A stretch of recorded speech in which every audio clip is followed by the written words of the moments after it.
Então vamos lá, seja muito bem-vindo a mais um Ciência dos Dados na Prática. É muito emocionante ter você por aqui sabendo que você quer aprender a ciência de dados, essa arte de transformar dados em insights valiosos para as empresas ao redor do mundo nos mais diversos ramos e segmentos. E hoje, no Ciência dos Dados na Prática, nós vamos fazer um trabalho que é um trabalho muito, mas muito importante para as empresas de seguro, galera. Hoje nós vamos fazer um trabalho de ciência de dados para as grandes seguradoras. E aí você já vai poder entregar aí esse portfólio para a empresa quando você estiver disputando ali uma vaga de cientista de dados nessas empresas. E você vai ver que vai ser um trabalho massa. Vamos utilizar aqui técnicas que são técnicas avançadas aqui de ciência de dados com machine learning, algoritmos bem recentes, muito usuais, principalmente nesse ramo aqui que é o ramo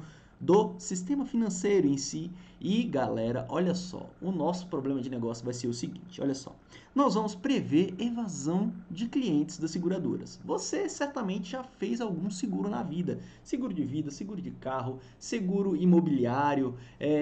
Cara, você já deve ter feito algum tipo de seguro. E você sabe que o seguro, ele morreu de velho. Não tem uma história que fala assim, o seguro morreu de velho? Então, galera, o ramo de seguros, ele traz um ROI muito positivo para essas instituições. Por que, Eduardo? E o que é ROI? ROI é o retorno sobre o investimento. Então imagina lá, a empresa, ela decide ser uma seguradora. Beleza? Vou simplificar a parada aqui para você entender. A empresa decide, o cara decide montar uma seguradora. Beleza, agora eu tenho uma seguradora. E aí, ele sai adquirindo clientes, beleza? Então você trabalha só com seguro de vida, tá bom? Então você junta lá um capital e aí você vai correr atrás de clientes para você oferecer seguro de vida. E aí mensalmente os seus clientes vão lá depositando para você, depositando para você, depositando para você. E sabe o que acontece, galera? O sinistro, que é, nesse caso, a morte do seu cliente, ela é um negócio que geralmente está muito lá à frente. As pessoas, elas têm uma expectativa de vida bem grande. Então, o que que acontece? Geralmente, é um risco grande que se o cara morrer, a seguradora tem que desembolsar e fazer o pagamento do seguro. Mas, galera, existem muitos cientistas de dados nessas instituições. E o que que eles fazem? Eles fazem os mais diversos tipos de cálculos e construções de máquinas preditivas para exatamente prever exatamente a ocasião desse sinistro. E assim ele vai montando o preço. E o que que acontece? As pessoas, elas têm uma expectativa de vida muito grande, né? A gente aqui, Brasilzão, a gente está falando de expectativa de vida de 70 anos, vai.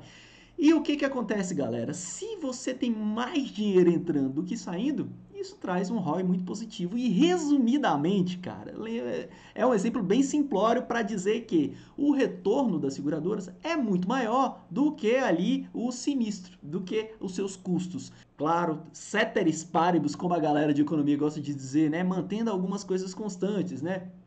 Então, assim, tem um lado da concorrência que agora tem muitas seguradoras, né? Você não sabe, não tem muitas seguradoras. Então, a concorrência também é uma parada que acaba tirando os clientes, tirando ali o pagamento mensal ali que você tinha de um cliente. Então, o que que isso pode ocasionar também?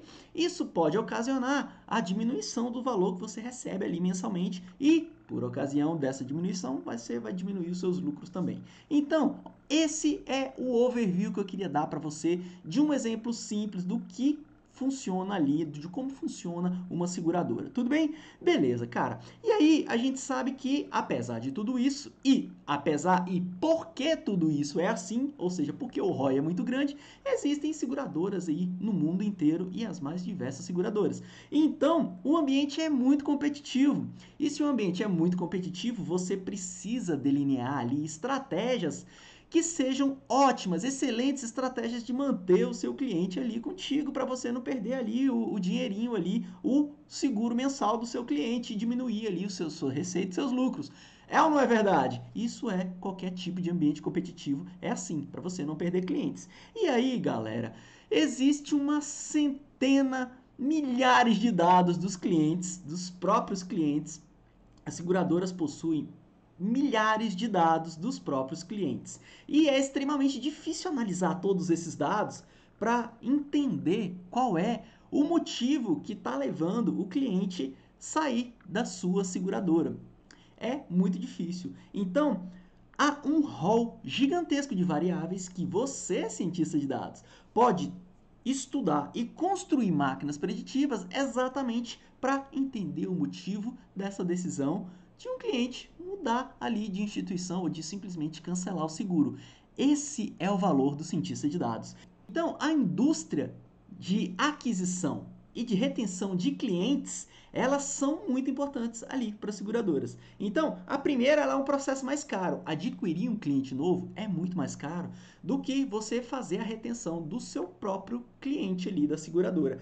Então, galera, que a seguradora tem ali em suas mãos como um trunfo para fazer ali o máximo de estudo possível para não perder os clientes? Os dados, galera. Então as empresas, as seguradoras vão ali loucas em cima dos cientistas de dados para que eles façam a maior quantidade de máquinas preditivas para prever o comportamento do cliente ali para tentar aumentar a retenção, já que a aquisição ela é muito mais cara do que a retenção, galera. Então, as seguradoras vão estudar muito forte ali para reter os clientes, porque é óbvio, né? Se é mais caro adquirir um cliente novo, as empresas, é lógico, elas vão optar por grandes estratégias de retenção de clientes. E, galera, é aí que entra o trabalho do cientista de dados. Saber se um cliente possivelmente quer cancelar um seguro de antemão dá às seguradoras a oportunidade de criar estratégias para evitar que essa parada aconteça. Tudo bem? Então, vamos agora para o problema de negócio do Ciência dos Dados na Prática de hoje. O seu objetivo, cientista de dados, é construir um modelo de aprendizado de máquina, de machine learning, uma máquina preditiva que possa prever se a seguradora vai perder um cliente ou não. Você está recebendo ali 16 variáveis que são variáveis anônimas que influenciam a rotatividade dos clientes nos seguros. Por que variáveis anônimas, Eduardo? Eu queria saber o que significa cada uma dessas variáveis. E aí eu vou entrar num conceito bem interessante. Galera, deixa eu explicar para você o porquê das variáveis anônimas. O fato é o seguinte, resumidamente, galera, estão como anônimas porque isso aqui é o segredo, isso aqui é o coração da parada. Imagine se você sabe quais são as variáveis que influenciam a perda dos clientes. Imagine se você sabe quais são as variáveis que influenciam para saber se o cliente ele tem risco alto, médio ou baixo. Imagina se você conhece as variáveis de uma outra instituição concorrente que delimita ali qual é o limite máximo que eu posso dar para um cliente, quanto que eu posso dar de empréstimo para um cliente. Isso aqui é o segredo, galera. Então, por isso eu estou trazendo para você um exemplo clássico do que pode acontecer no seu dia a dia aí como cientista de dados. Muitas vezes você vai receber aí um trabalho para fazer e você não vai ter muita informação sobre os dados. O seu trabalho é extrair informações ali com o objetivo de encontrar ali exatamente um padrão. E muitas vezes você não vai receber os dados ali tão bonitinhos, tão descritos, principalmente se você quiser participar de processos seletivos. Muitas vezes você vai estar lá no processo seletivo e aí você vai receber os dados e você vai ter que estudar e mostrar o que você sabe fazer com os dados, independente do que eles estão dizendo ali naquele exato momento, tá bom? No dia a dia, lá dentro da empresa, você vai ter que sim entender o que são cada uma dessas variáveis, mas é possível também que você receba problemas como esse. Entregam nas suas mãos aí um conjunto de dados que não estão rotulados e você não sabe o que significa, mas que você, com o seu trabalho, com sua skill, vai conseguir extrair alguns insights. Esse é um caso completamente novo que eu estou trazendo para você aqui no Ciência dos Dados na Prática.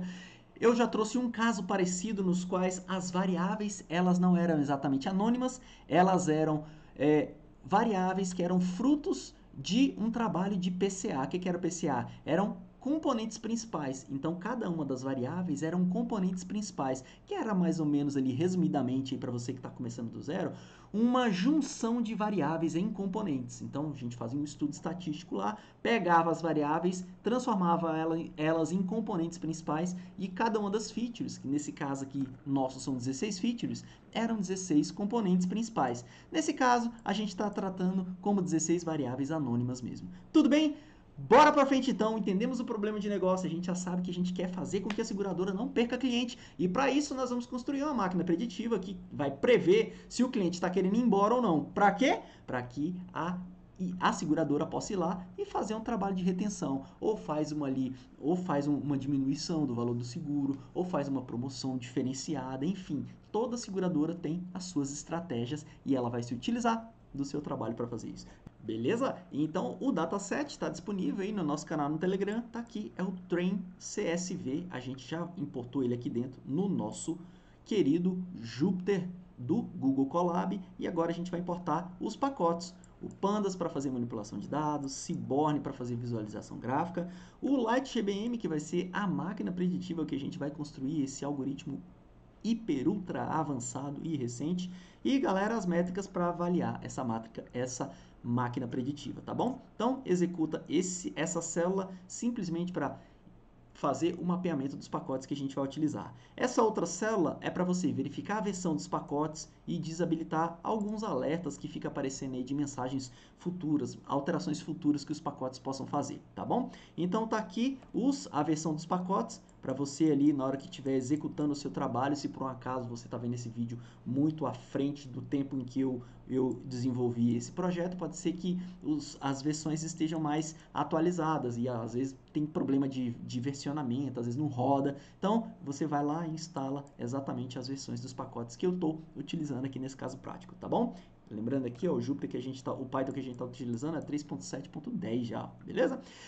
Beleza, Eduardo. Então, tranquilo, importamos esse banco de dados, Train, CSV. E, Eduardo, de onde vêm esses dados? Fala aí para mim, apesar deles estarem anônimos, fala para mim onde você conseguiu esses dados. Então, eu deixei aqui o link para você da fonte de dados, que é de uma competição de Machine Learning, galera. Inclusive, eu deixo o link aqui do site Machine Hack, um site fantástico aqui de competições de Machine Learning, que eu trago muito para todos os meus alunos isso aqui, para a galera brincar e aprender o máximo possível, porque é assim que a gente vai desenvolver cada vez mais esse skill, essa habilidade de resolver problemas com Machine Learning e ciência de dados, tá bom? Então, tá aqui, é do site do Machine Learn do site Machine Hack, tá bom? Esse é aqui, eu vou deixar o link aqui, eu vou abrir aqui o nosso link, aqui inclusive eu trouxe o link exatamente dessa competição, que é a competição.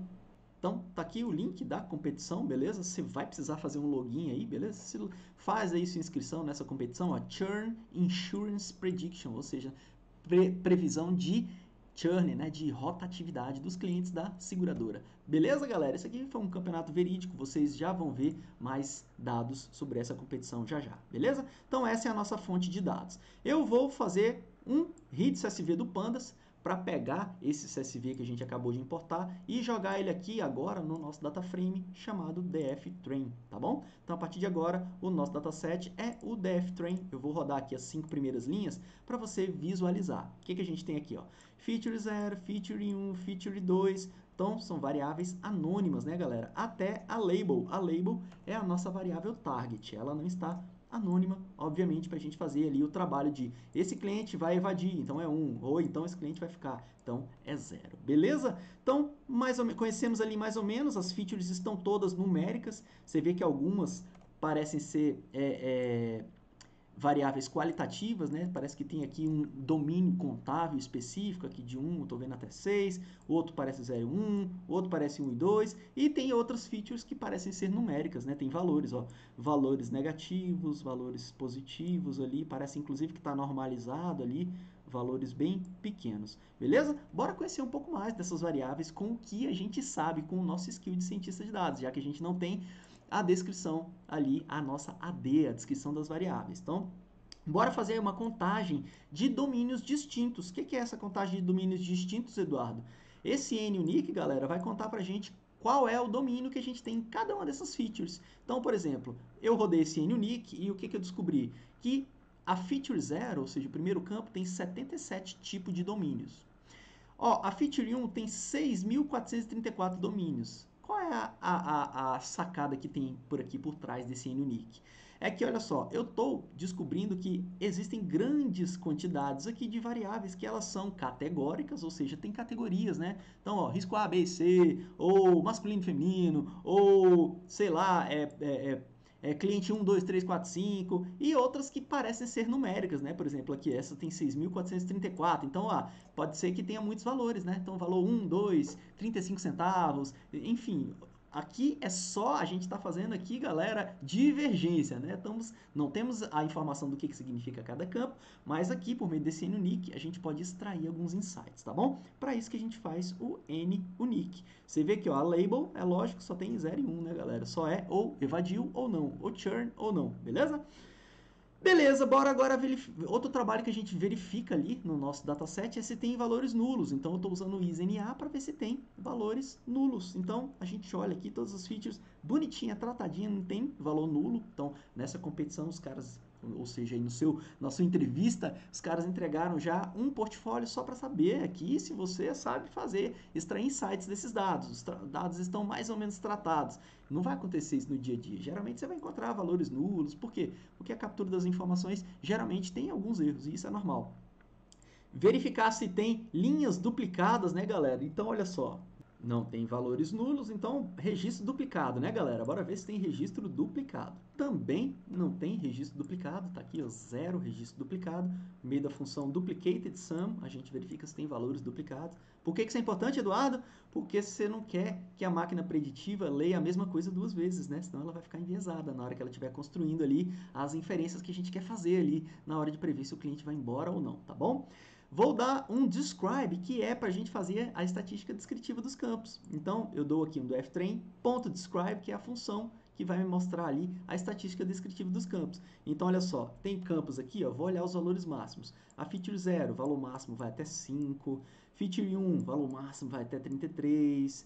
Feature 2, 1.82. Então, você vê que os valores, eles têm ali, eles estão um pouco diferentes ali, mas eles estão todos numéricos, todos ali, ó, a mediana ali, ó, tudo aproximadamente os mesmos valores ali, próximo de 0. Então, tá meio que normalizado, digamos assim, tá pelo menos ali escalonada essa parada, né? Tá mais ou menos na mesma escala ali, não tem valores tão muito loucos. E quando a gente olha o describe aqui, como é número, ele não vai funcionar para você olhar categorias, né, galera? O describe é para variáveis numéricas.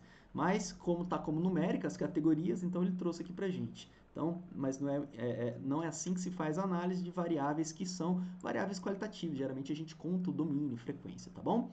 Beleza. Aí, bora dar uma olhada então, galera, na nossa label, na nossa target, no nosso y, na nossa variável dependente. É nome para dedéu, mas eu quero olhar ali a nossa variável de saída, o que a gente está querendo prever. Então, a gente olha aqui que a grande maioria dos clientes é 0 e um percentual bem pequeno é 1. Então, a nossa classe está desbalanceada. A gente precisaria fazer um trabalho de balanceamento aqui para construir uma máquina preditiva bacana, tá bom?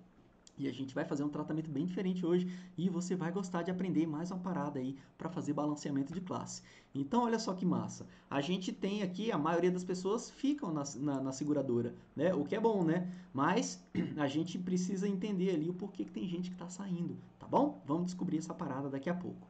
Bora dar uma olhada em algumas features. Eu vou olhar aqui a estatística da feature 2. Então, a feature 2 aqui, ó, tem, como eu falei aqui, ó, a mediana ali em volta do 0. Então, parece que está meio ali normalizada essa variável. Tem aqui, não tem outliers nesse caso. Bora dar uma olhada aqui na feature 3. Como é que é a feature 3? A feature 3, ela já tem ali, ó, também uma grande quantidade ali no 0 também. Bora ver ali a feature 5. A feature 5 também ali, galera, próximo de 0, menos ali um valor inclusive inferior a 0. Tá bem distorcido isso aqui, né? Tem alguns valorezinhos para cá aqui, mas enfim, os valores eles estão próximos de 0 também. Feature 11. Feature 11 já parece ser categórica, né? Tem duas categorias, pode ser, sei lá, o cliente inadimpliu ou não inadimpliu, a gente não sabe o que é. Mas a Feature 13, bora olhar a Feature 13. A Feature 13 já tem 3 categorias, pode ser risco A, B e C, então a grande maioria aqui está no 0. Então, enfim, pode ser uma informação interessante como essa. Feature 14. Feature 14 já tem mais domínios aqui. Então pode ser, sei lá, PF do tipo 1, 2, 3, 4, 5, PF ou PJ, A, B, C, D, enfim, a gente não tem essas informações, mas sabe que isso aqui também é categórica. E bora dar mais uma olhadinha aqui na Feature 15. Então, Feature 15 também categórica, tem 4 categorias, sendo que a grande maioria está aqui na categoria número 3. Tudo bem? Bora dar uma olhada na correlação entre as variáveis para ver se há algum problema ali de multicolinearidade na hora que a gente for construir a nossa máquina preditiva, mas a gente olha que está tudo meio rosinha, ó, rosinha aqui está próximo de zero, então a grande maioria ali é não correlacionada, então a gente parece aqui de antemão que não há um problema de multicorrelação, não teríamos um problema de multicolinearidade ao utilizar todas essas features aqui, mas a gente já elencou algumas features para a gente fazer ali a nossa análise. Você viu que nós temos aqui 15 features, nós olhamos só umas 5 features e foi propositadamente. Na hora que você estiver desenvolvendo a sua máquina preditiva, uma das paradas que você vai fazer é a seleção de variáveis para você encontrar os melhores resultados ali de acurácia, de assertividade da sua máquina preditiva. E nesse caso eu já trouxe aqui as variáveis que eu analisei e que eu vi que são as variáveis mais importantes. Isso é um trabalho bem bacana que inclusive lá no programa Cientista de Dados na Prática, eu desafio a galera a fazer seleção de features para que eles possam construir máquinas preditivas melhores do que essas que a gente faz aqui, beleza? É muito interessante, é um trabalho bem bacana, bem gratificante, tá bom? Então, beleza, fizemos a nossa análise exploratória, conhecemos ali mais ou menos os dados, vimos que nós não temos muito problemas ali de pré-processamento, mas sempre tem um pré-processamento a ser feito, tá bom?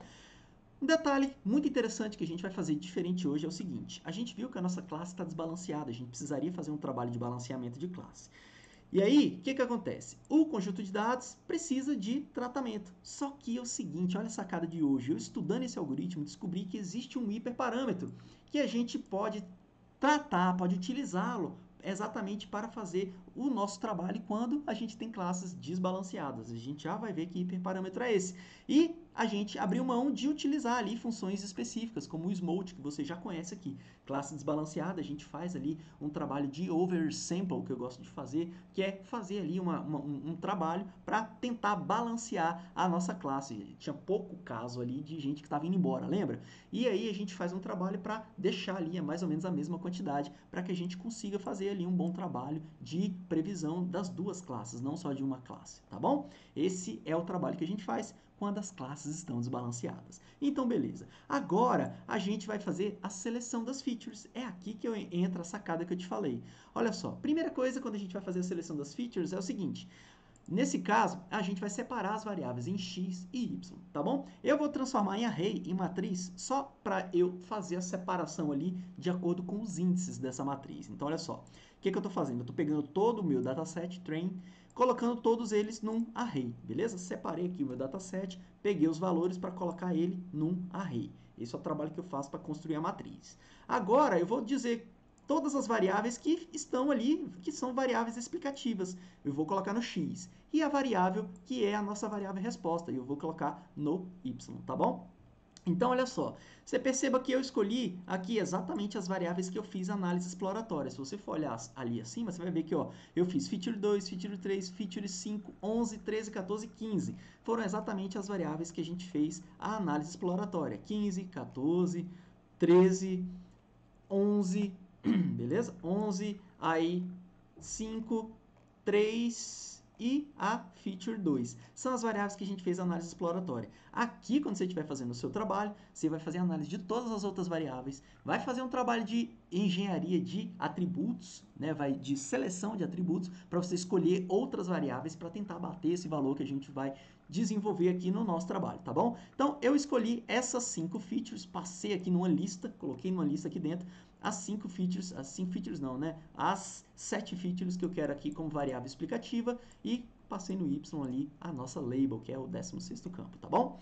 Beleza, agora eu vou definir aqui o tamanho da minha amostra de treino e da minha amostra de teste. Aqui você sabe que a gente poderia fazer trabalhos avançados, como validação cruzada, para definir ali qual é o melhor fatiamento ali dos dados para treinar e para testar. Mas aqui eu vou usar simplesmente o train test split, para a gente fazer a separação de 38% para testar e de 62% para treinar. Eduardo, que valor muito louco, de onde você tirou isso? Galera, testando. Geralmente a gente faz 70-30, 80-20. Para esse caso aqui, o melhor resultado que eu obtive foi com 38% da amostra, tá bom? Então, eu coloquei 38% da amostra para testar e os outros 62% para avaliar. E aí, como é que você separou tudo isso? Por meio do train test split. Jogo o que é x de treino e y de treino, depois eu faço aqui o que é x de teste e y de teste. Test size, isso aqui é só para mostrar para você como que a gente pode parametrizar tudo, né? Eu poderia simplesmente colocar aqui, ó, test size 0,38, do jeito que está aqui, ó. Só que quero mostrar para você que a gente tem como automatizar algumas coisas. Então, em vez de mexer na fórmula, eu venho aqui e altero o parâmetro. Ó. Então, coloco 0,38 e a semente aleatória, o seed, a mesma coisa. Ó, o random state, que é a semente aleatória, eu chamei de seed. E aí, esses dois valores vão vir exatamente para cá. O 0,38 cai para cá e o 7 cai para cá. E aí, a gente faz a nossa separação. Tudo bem? Acabou aqui o nosso pré-processamento, bem simples, só separamos o que é x e o que é y, falamos qual é o percentual que a gente quer para treinamento e para teste, e agora bora construir a máquina preditiva. Olha que interessante, nós vamos utilizar um algoritmo bem recente, bem bacana, bem avançado, que é o LightGBM. Nós estamos com um problema de classificação, então nós vamos usar o classificador do LightGBM, cujo nome é LGBM Classifier, tá bom? Então tá aqui o classificador. Beleza, Eduardo. Agora existem hiperparâmetros, né? E galera, a maioria de vocês são apaixonados pelos hiperparâmetros. Todo mundo sabe, Eduardo, mas quando que eu escolho um, quando que eu escolho outro? E esse é o grande trabalho do cientista de dados. A verdade é que existem, às vezes, tem algoritmos que têm dezenas de hiperparâmetros. O LGBM é um deles, tem muitos, mas muitos hiperparâmetros. Só que a maioria deles é configuração, galera. O cara que está desenvolvendo o algoritmo, ele quer automatizar as paradas, que nem a gente fez aqui em cima, ó. Eu estou automatizando, estou dizendo aqui que o teste vai ser ponto 38, então quando eu quiser alterar aqui, eu não venho aqui. E ele faz exatamente isso com os hiperparâmetros na hora de desenvolver o algoritmo. Ele define algumas funções para, sei lá, mostrar o print na tela de 500 em 500 vezes. Aí ele vai lá e cria o hiperparâmetro verbose. Aí tá lá, verbose igual a 500, vai mostrar de 500 em 500. E por aí vai, galera. Tem uma pancada de hiperparâmetro. A sacada é que existem alguns que são mais importantes, e é exatamente esses que eu estou trazendo para vocês e que eu ensino para os meus alunos para que você consiga obter ali o melhor resultado de assertividade. Esses são geralmente os principais e eu quero que você foque somente nesses nesse caso, tá bom? Número de estimadores, Eduardo, bora lá, você escolheu 95 estimadores. O que são esses estimadores, Eduardo? Galera, olha só, o estimadores é o número de árvore de decisão. O LightGBM, ele é um método ensemble que ele faz agrupamento de árvore de decisão. Ensemble significa agrupamento, né? Então, eu tô criando aqui, galera, nessa parada, 95 árvores de decisão. Por que 95, Eduardo? Eu fiz o teste. Olha só como que eu fiz o teste. Ele traz como default 100 árvores de decisão. Eu vou calibrando essa quantidade de árvore de decisão. Se eu coloco mais, eu estou aumentando ou estou diminuindo a minha assertividade? Nesse caso, se eu colocasse mais, eu estava diminuindo a minha assertividade. Então, eu diminuí. E diminuí, cheguei num ponto em que, manualmente, eu escolhi 95 ali como que traz o melhor resultado para mim. Tem técnicas avançadas para fazer isso, Eduardo? Claro que tem, galera. Eu estou trabalhando com vocês aqui que estão começando do zero, baby steps. Essa é a minha preocupação. Se você já é mais avançado, e aí você vai fazer então um grid search, um random search, que são formas mais otimizadas de descobrir esses valores. Tudo bem? Beleza? Então, pegando você do zero. Cara, esses valores manualmente você pode ir calibrando para você aprender e entender como que você escolhe, o que faz se você aumenta a quantidade de árvores, melhora ou piora o seu resultado lá na frente. Então, é isso que eu quero que você aprenda e faça, tá bom? Então, beleza. A Learning Rate, Eduardo, você colocou 0.1. Por quê, cara? Então, tá aqui, ó. A Learning Rate, ela é um parâmetro de ajuste, de otimização do algoritmo. Então, olha só, ela é como se fosse a velocidade com que o modelo de aprendizado de máquina aprende. Então, pensa aí, a learning rate é a taxa de aprendizado, é mais ou menos a velocidade com que o meu algoritmo, a minha máquina preditiva vai aprender. Se eu for muito rápido, talvez eu erre ali a minha precisão. Se eu for muito devagar, talvez demore demais e então eu consigo um resultado bom, mas demore muito. Então há sempre um trade-off. E geralmente eu ensino vocês a usarem valores aqui dessa escala, galera. É uma escala inclusive logarítmica, que é uma escala que é muito utilizada para fazer ali a tunagem da learning rate. Então você teste esses valores manualmente aí. Mais para frente você vai se aprofundando e vai entendendo um pouco mais a miúde da sacada por trás da learning rate. Mas agora eu quero que você aprenda a encontrar resultados melhores, fazendo aqui alterações manualmente de acordo com essa escala. Tudo bem? Vai brincando desse jeito, depois você vai aprofundando aí formas de você otimizar essa learning rate também, essa taxa de aprendizado, inclusive entendendo como que ela funciona na prática ali, para que ela serve. Então, só entenda que ela é a velocidade de aprendizado da máquina preditiva que você está construindo com esse algoritmo, tá bom? E galera, o outro hiperparâmetro galera, aquele hiperparâmetro que eu falei para você lá no início que a gente não ia usar o Smolt. Por quê? Porque a gente descobriu que existe um hiperparâmetro que nos ajuda com máquinas preditivas que precisam ser construídas quando as classes estão desbalanceadas. É exatamente esse scale pos weight, que é, galera, nada mais, nada menos que o hiperparâmetro que controla, deixa eu mostrar aqui para você aqui, ó, eu trouxe a descrição dele também, controla o saldo de positivo e negativo. Ele é útil para classes desbalanceadas. Então, ele é mais ou menos a proporção da classe negativa para a classe positiva. E ele traz um exemplo bem bacana aqui, ó. Suponha que o conjunto de dados tenha 90 observações, beleza?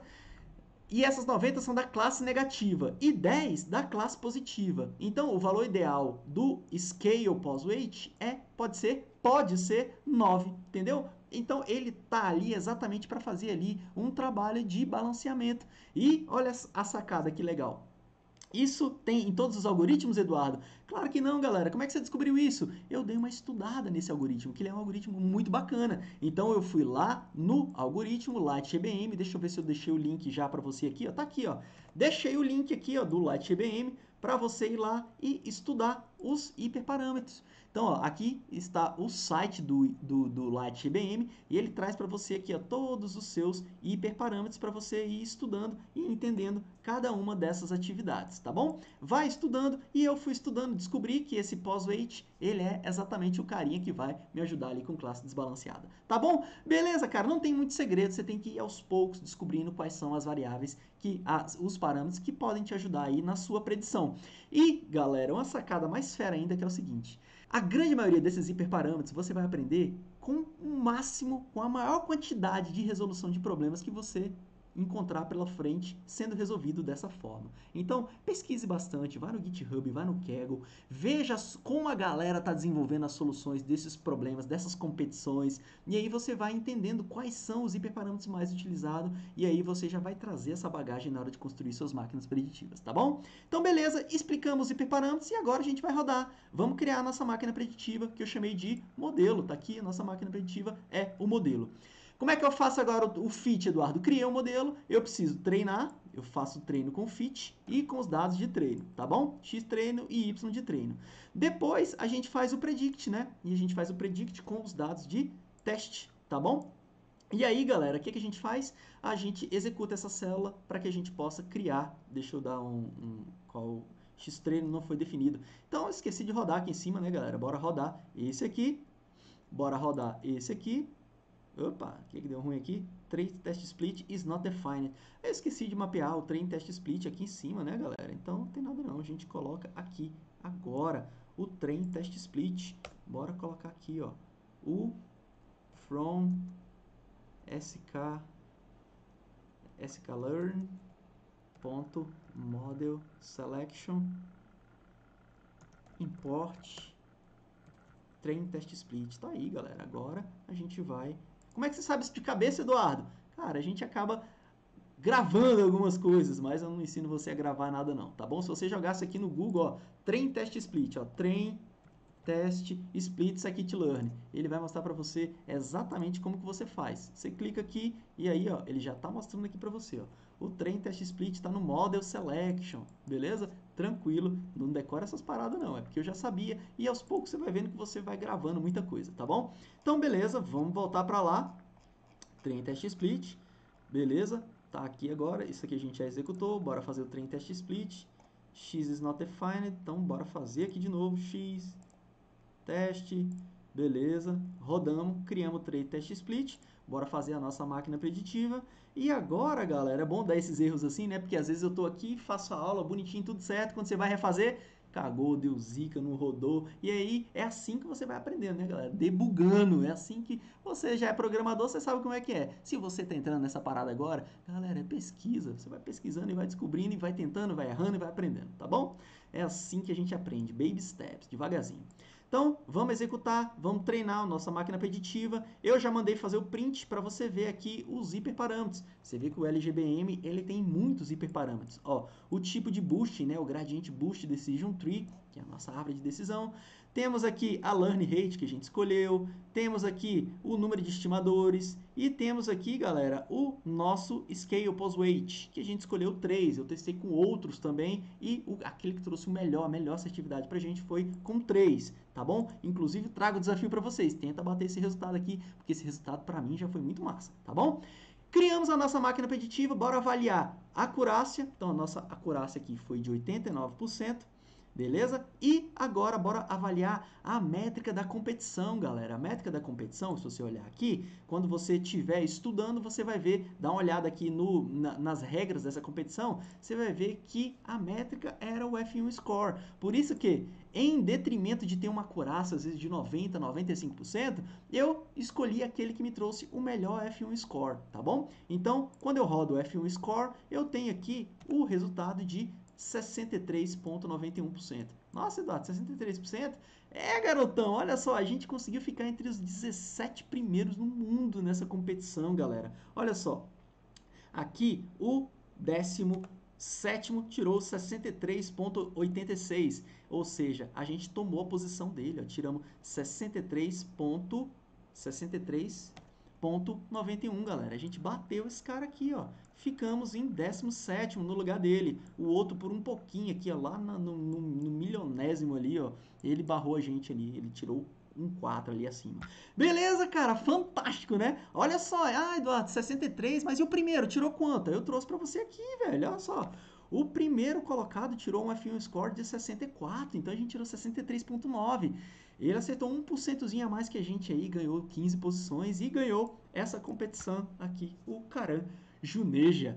Beleza, cara, então fantástico. Bora fazer o resumão dessa parada aí, Eduardo, porque hoje o Ciência dos Dados na Prática foi muito fera. A gente conseguiu criar uma máquina preditiva com assertividade ali de quase 90%, com um F1 score muito bom ali, que nos colocou entre os 17 primeiros dessa competição no mundo. Então, a nossa máquina preditiva, a gente pode dizer com certa razoabilidade que ela prevê ali se o nosso cliente, com uma probabilidade bem boa, vai abandonar ou não a seguradora. E aí a seguradora pode fazer toda a estratégia de retenção de clientes. Por quê? Porque retenção é muito mais barata do que aquisição de novos clientes. E assim você entrega aí para o board, para os executivos da sua empresa um excelente trabalho e você é promovido aí como um cientista de dados sênior, um head de data science da empresa. Beleza? Que massa, né? Mais um case com Light GBM, aprendemos ali, galera, mais um hiperparâmetro massa que nos ajuda a lidar com classe desbalanceada. Fizemos seleção de features, então eu encorajo você a utilizar outros features, além daquelas 7 que a gente utilizou, e ficamos ali entre os 18 e 17 primeiros colocados nessa competição. E é assim que a gente vai aprendendo e desenvolvendo cada vez mais o nosso skill dessa ciência que está transformando as empresas, o mundo à nossa volta. Beleza? Eu vou ficando por aqui, muito feliz de estar aqui com você mais uma vez, com mais esse caso que você vai colocar aí no seu portfólio. Como cientista de dados, pegue esse script aqui no nosso canal no Telegram, fique à vontade, faça as alterações que você quiser, coloque no seu portfólio, porque é para isso que eu crio essa parada, para você bombar como cientista de dados, tá bom? Deixa os meus links das minhas redes sociais aqui, se você ainda não me segue, vai aqui em todas as redes sociais, tem curso gratuito no portal, dá uma ajuda lá, vai lá no YouTube, segue, comenta essa aula, cara, é muito importante. Se você tá gostando dessa aula, fala, Eduardo, mais uma aula legal, que beleza, continue assim, para eu me direcionar ali, para eu saber se eu tô fazendo um conteúdo relevante para você, tá bom? Mais aulas como essa no YouTube, temos ali dezenas, ali quase centenas de casos práticos de ciência de dados.